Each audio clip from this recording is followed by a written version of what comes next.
Welcome everyone, join us today as we deep dive into the story of Alex Harvey, the frontman of the Sensational Alex Harvey Band. With his theatrical stage presence and eclectic musical style, he left a lasting mark on the rock scene. So let's dive in. Alexander James Harvey, born the 5th of February 1935 in Glasgow, Lanarkshire in Scotland.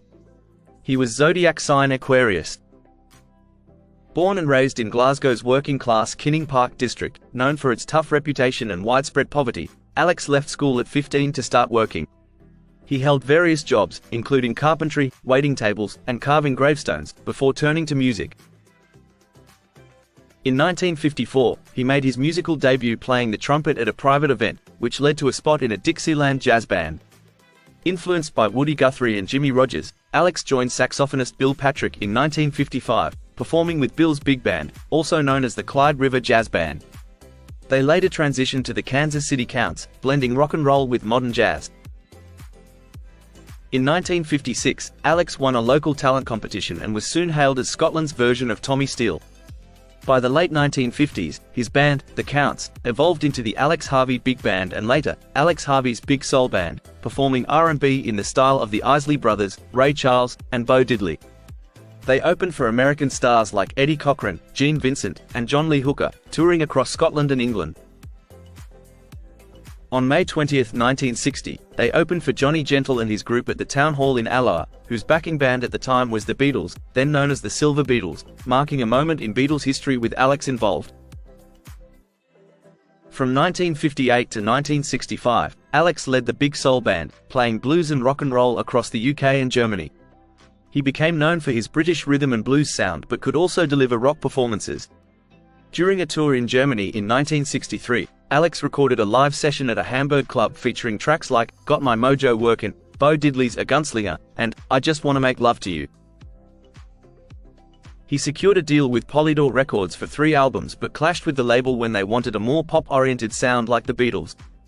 Instead, Alex stayed true to his blues roots, releasing an acoustic album, The Blues, with his brother Les, featuring tracks like Honeybee, St. James Infirmary, and their haunting rendition of Strange Fruit, a glimpse into the theatrical style that would bring Alex chart success in the 1970s. After losing his record deal, Alex adapted to the changing music scene by forming a psychedelic band called Big Moth. However, they were deemed as having no commercial potential.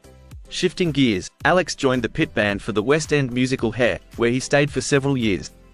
He even led the band on the cast recording album, Hair Rave Up, which cleverly featured some of Alex's own songs that weren't part of the original production. After the tragic death of his brother Les, guitarist for the Scottish blues band Stone the Crows, who was electrocuted on stage by a faulty microphone, Alex decided not to waste time and make the most of his life. He teamed up with the Glasgow band Tear Gas to form a new project.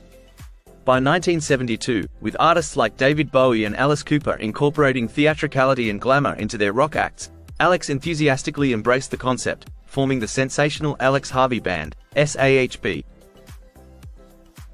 Known for their eccentric costumes and dark theatrical performances, SAHB became a favorite in Britain and Europe. However, the band struggled to find the same success in the United States, except for a dedicated fan base in Cleveland.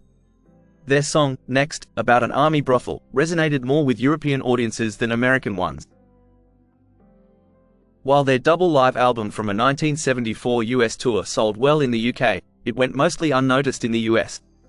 SAHB continued to release critically acclaimed albums and tour throughout the 1970s, achieving top 40 success in the UK with their cover of Tom Jones' hit, Delilah, in 1975 and The Boston Tea Party, in 1976. Alex left the band in 1976 to pursue a solo career, while the remaining members continued as the Sensational Alex Harvey Band without Alex. A couple of years later, Alex rejoined them, and they recorded the album Rock Drill. However, as punk rock surged in popularity, the band struggled to maintain momentum and eventually disbanded. Between 1972 and 1977, Alex and the band released 8 albums, including a live record. After his final departure from the band, Alex released 2 solo albums, The Mafia Stole My Guitar in 1979 and Soldier on the Wall in 1982. He also toured with his solo band starting in 1979. Personally, Alex Harvey was married twice, first to Mary Martin, with whom he had a son, and later to Trudy, with whom he also had a son. He was an active Freemason, initiated into Lodge Union No. 332 in Glasgow in 1955, achieving the 3rd degree later that year. Alex's poor health, notably back problems, were made worse by his very physical stage antics. Sadly, on February 4, 1982, while waiting for a ferry after performing in Belgium, Alex Harvey passed away from heart failure, just one day before his 47th birthday. In 2002, John Neil Munro published The Sensational Alex Harvey, a biography of his life. The Sensational Alex Harvey Band was ranked the 5th greatest Scottish band in a 2005 survey. On February 4, 2012, a rowan tree was planted in his honour at the People's Palace Museum in Glasgow by Alex Harvey Jr. and surviving band members.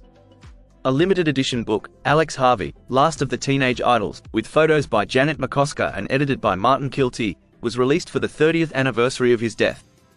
The band's influence is also noted in Christopher Brookmyre's novels The Sacred Art of Stealing and A Snowball in Hell. On March 18, 2016, Universal Music released a 14-disc box set titled The Last of the Teenage Idols, marking the most extensive collection of Alex Harvey's work to date. The set featured a wide range of rare and previously out-of-print recordings. And there you have it. Alex's fearless approach to music and performance continues to inspire musicians and fans alike. Thank you for watching. Don't forget to like and subscribe for more rock history content just like this. Take care and bye for now.